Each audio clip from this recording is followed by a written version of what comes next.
Este relato que vou contar aconteceu com meu falecido tio Cecílio, sendo que ele sempre jurou que foi verdade. Compartilhe, inscreva-se no canal, deixe seu like e faça um comentário. Só assim você estará nos ajudando a fazer com que esse vídeo chegue a mais e mais pessoas. O nosso crescimento depende da sua ajuda.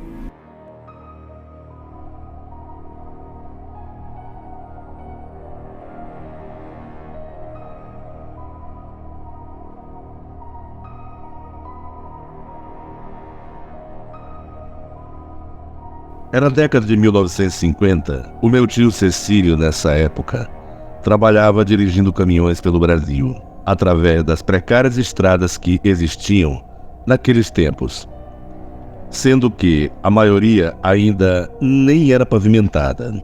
O fato aconteceu quando o meu tio transportava uma carga em seu caminhão, a qual deveria ser entregue em Curitiba. Após passar por outras cidades, em uma noite estava se dirigindo por uma estrada secundária do Paraná, indo para seu destino, a cidade de Curitiba.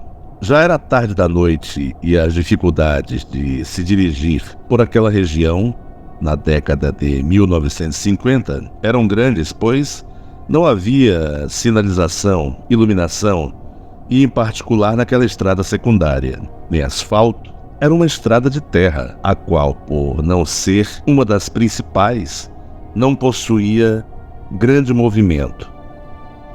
Sendo que, naquele trecho, estava trafegando somente o caminhão do meu tio. Após passar por alguns vilarejos, a estrada se tornou ainda mais deserta, existindo somente mato e a vegetação típica da região à sua volta, com muitas árvores, deixando o trajeto ainda mais sinistro, tendo em vista que era tarde da noite. Os veículos daquela época não possuíam os recursos dos atuais, sendo que, por exemplo, os faróis não tinham a potência dos faróis dos caminhões modernos, os quais muitos são equipados até com lâmpadas de xenon. Então, com a iluminação um tanto limitada e amarelada dos faróis de seu caminhão, meu tio estava um tanto preocupado devido ao fato de estar em um local isolado como aquele, e sem a existência de nenhuma construção naquela parte do trajeto. Não havia sítios e nem outra casa à vista. Passados aproximadamente uns 40 quilômetros do último vilarejo, em um trecho ainda mais isolado, após uma curva, meu tio viu uma mulher ao lado da estrada, pedindo carona. Ela era magra, com aproximadamente 1,60 m e com cabelos pretos, lisos, até a metade das costas. Ele estranhou aquilo, mas naquela época não existia a criminalidade que existe hoje em dia. E havia confiança entre as pessoas, motivo pelo qual meu tio parou e perguntou se aquela mulher precisava de alguma coisa. Então, ela perguntou para o meu tio se ele podia dar uma carona para ela até alguns quilômetros à frente. Meu tio, com boa vontade e com pena daquela mulher sozinha naquele local isolado, disse que sim, sendo que ela entrou no caminhão e ambos seguiam viagem. Ela estava bem vestida, com um vestido de tecido branco, mas não de festa, e sim um tecido mais comum para se agilizar no dia a dia, mas bem vestida. Puxando o assunto, meu tio perguntou se ela morava por ali, sendo que ela disse que não e que morava mais adiante. Ela não conversava muito e ficava com o olhar fixo na estrada, como se estivesse procurando algo. Alguns quilômetros se passaram, sendo que em um determinado trecho à frente, a mulher disse para meu tio: "Ali, pare ali perto daquela árvore." que eu vou descer ali." Meu tio estranhou, pois não havia nada naquela região, mas parou. A mulher desceu, olhou para o meu tio e disse: "Que Deus o abençoe", e adentrou no mato por uma pequenina trilha e desapareceu na escuridão da noite. Meu tio seguiu viagem. Quando chegou na próxima cidade, ele parou para abastecer o caminhão, sendo que comentou com o pessoal do posto de gasolina o que havia acontecido, dizendo que estranhou o fato daquela mulher estar naquele local afastado e sem nada por perto. Foi então que um homem de idade que estava perto, admirado, comentou que meu tio, que ele não era o primeiro que havia dado carona para essa mulher. Meu tio perguntou por quê. E então ele disse que vários caminhoneiros já haviam dado carona para uma mulher com aquela descrição e que, na verdade, ela não era desse mundo. Disse então que aquela mulher morreu há vários anos atrás, naquela estrada, vítima de um atropelamento por um caminhão. E desde aquela época ela surge na data próxima ao seu falecimento, pedindo carona para os caminhoneiros para levá-la até sua sepultura, a qual está ao lado da estrada. Meu tio então ficou todo arrepiado e assustado com aquilo, mas prosseguiu sua viagem para Curitiba. Quando retornou, vários dias depois, e lembrando daquele fato que lhe aconteceu, de que o homem havia lhe contado, procurou para seu caminhão onde ele havia deixado a mulher, que lhe havia pedido carona naquela noite assustadora.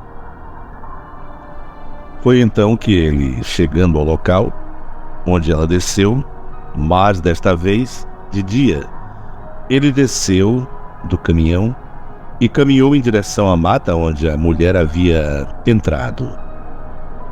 Quando desceu, foi então que, assustado e estarrecido, ele encontrou logo adiante, próximo à estrada, uma sepultura pequena, sendo que nessa sepultura existia uma lápide, a qual já estava gasta pelo tempo. Mas mesmo assim foi possível ver uma foto, e nessa foto estava exatamente a mulher que ele havia dado carona naquela noite. E por uma coincidência maior ainda, com a mesma roupa e logo abaixo da foto, os dizeres do seu nome, data do nascimento, falecimento e atropelada por um caminhão.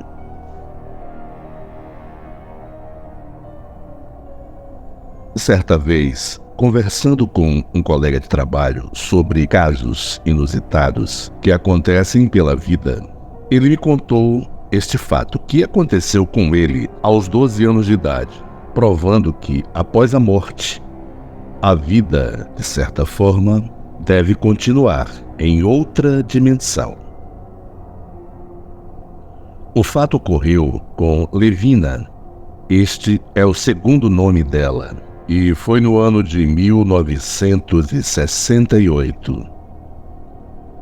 Naquela época, Levina vendia picolés para melhorar a renda da família durante as férias escolares. Uma vez, ele me contou que andava de trem sem camisa na cidade de Campos, no norte fluminense, com o isopor pendurado no braço. Pois bem, um certo dia, Levina estava com um isopor maior, cheio de picolés, em uma bicicleta, em um campo de futebol de terra, desses de jogar pelada, onde era um descampado grande. Levina estava na beira de um valão de esgoto, quando de repente, pelas 13 horas, lhe apareceu um vizinho de rua por trás dele. Apesar dele aparecer subitamente, como ele estava olhando muito tempo para frente, era possível que alguém chegasse por trás sem ele perceber. Então o homem chegou e disse: Zé, que era o apelido dele. Quais são os picolés que você tem aí? Bem, seu Aimoré era o nome do vizinho. Ele abriu o isopor e começou a falar os sabores que tinha. Mas quando ele olhou novamente na direção onde estava o homem, ele havia sumido.